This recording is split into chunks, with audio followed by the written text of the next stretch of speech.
Hi and welcome to Redeye. With me today I have Daniel Gidlund, CEO of Freemelt. Welcome, Daniel. Thank you, Anton. So to start with, you recently released your Q1 report. How would you like to summarize the quarter?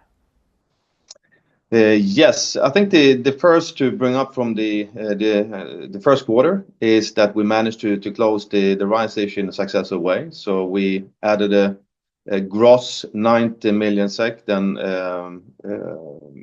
excluding the cost for the transaction, and then also with a potential addition of 53 million SEK in 2026.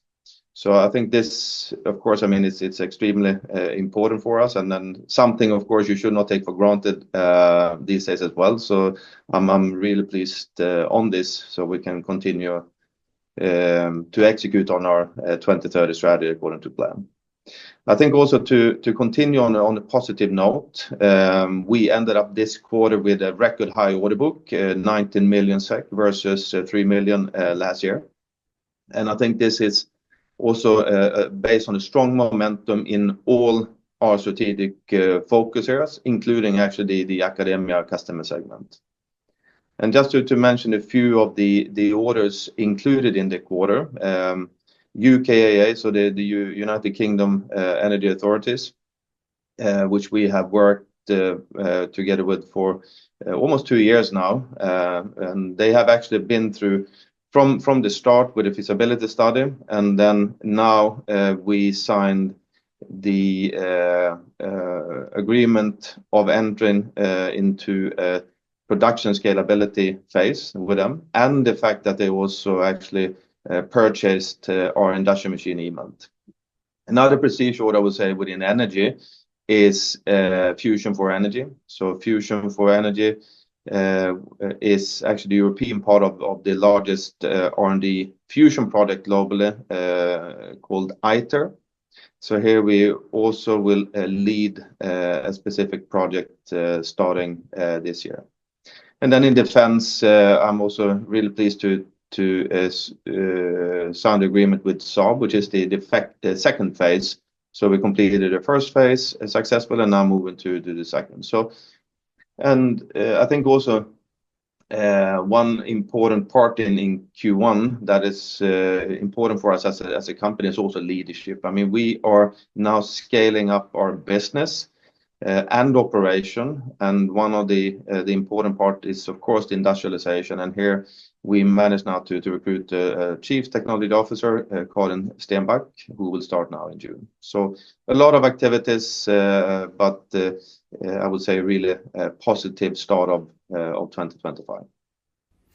And you also received 2 new Freemelt 1 orders since the last quarterly report.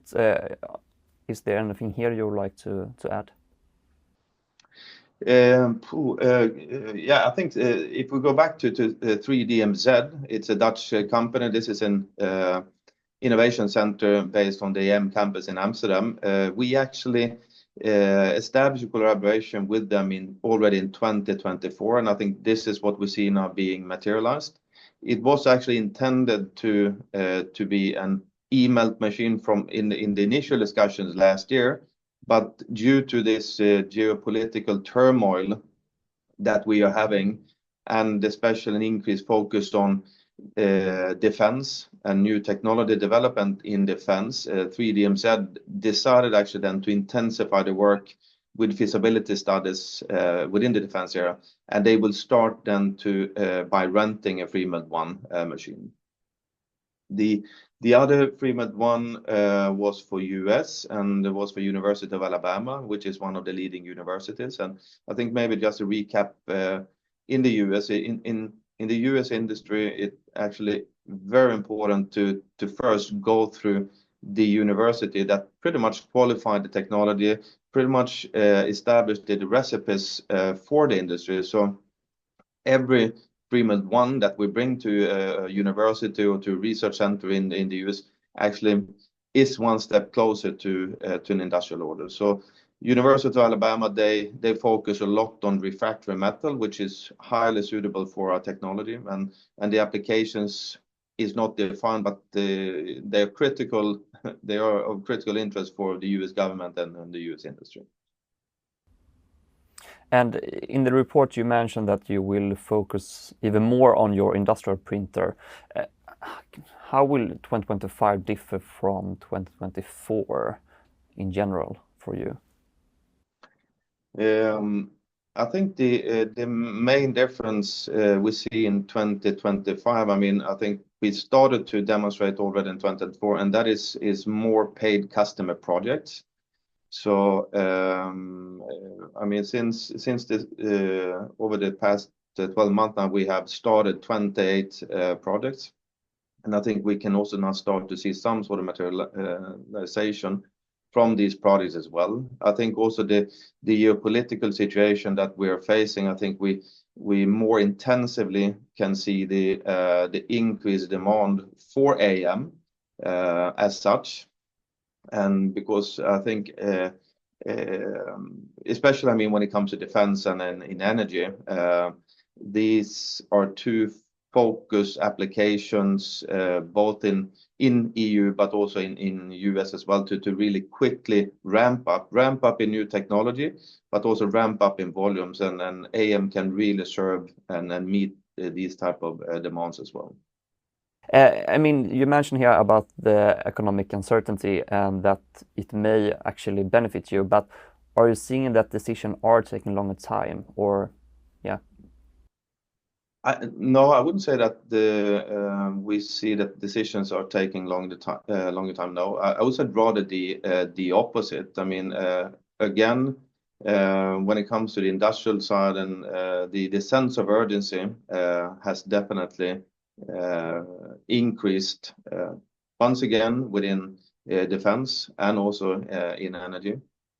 And I think you have all seen, I mean, the announcement from the EU now rapidly increasing the amount of investments in defense. I think also yesterday, Ursula von der Leyen also announced that Europe, for instance, now also need to really step up in innovation, which is also something that is beneficial for us and our research machine as well. So at this moment, no, I wouldn't say that we see any kind of delays in decisions. Good. And I mean, as the number of projects grows, so does the financial complexity. In general, what does the process look like from order to revenue recognition in your P&L from the different parts of your business?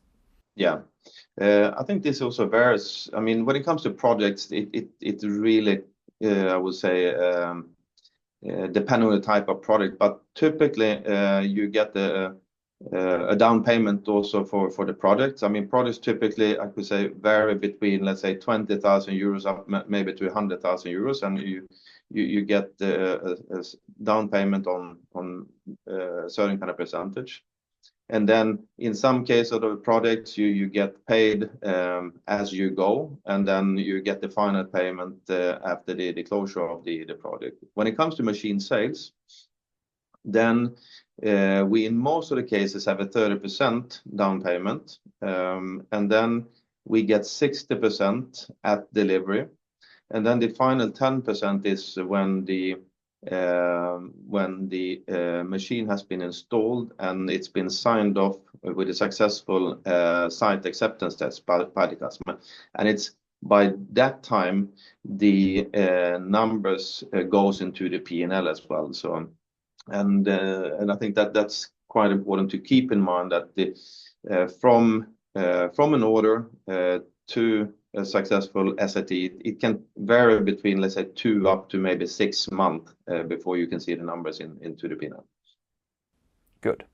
And I think we can conclude that the 2025 has started strongly. But if we broaden our view, I mean, what are you most excited about in the past quarters? I would say, of course, I mean, when it comes to the financing that has been secured, I mean, that to really support our continued growth, I mean, that's of course critical. I would go back again to what we discussed a bit before. I mean, really, a lot of the education of the market for AM, but also for Freemelt as such, is starting to pay off. I think if you just zoom in on the investor market, for instance, I mean, we only during 2025, we have increased the number of shares with pretty much 2,100 only in 2025. The liquidity in the share is also increasing substantially as well, so that's really positive. From a customer point of view, I think now Freemelt is being recognized by industrial clients in all three of our strategic focus areas. I would also say that the good progress on the ongoing those 28 products I referred to, customer paid products, that's of course also very critical and promising, and maybe not an achievement, but really a critical decision that was made in Q1 is that we have also expanded our offering. What we actually have seen when we especially work with clients within tungsten. So tungsten is a really complex material, which means that there is there's not too it's a scarce supply chain. So we have actually taken a decision to on requests from customers to actually manufacturing tungsten parts as well on a case-by-case basis. So this will of course help us in from a financial point of view as well, first to get the more recurring kind of business as well of manufacturing parts and not just selling printers and service. Good. And lastly, is there anything else you would like to add? I think additive manufacturing as such, I mean it's 40 years now. It has mainly been successful in prototype printing. Due to the fact that it hasn't really gained enough value to the manufacturing industry, why they should swap from conventional manufacturing. But I think we can see that the winds are turning, and I think it's actually thanks to the geopolitical situation. So I've never during my 2.5 years at Freemelt sensed a stronger tailwind now for AM. With that said, I think it's important that the Freemelt as such, we are still in a scale-up phase. Our sales cycle is erratic, and also sales is still quite transactional, as the academia segment is still the major one. So I think we will see and we will expect some variations between the quarters. But I think the hard work now that we have done in 2024 is starting to pay off, and I think we're moving in the right direction as a company and also as an industry. Good. That was my last question. So thank you very much, Daniel. Thank you, Anton. Want to stay updated on the company? Click here to visit the company page and add it to your watch list. Add all your holdings to stay informed.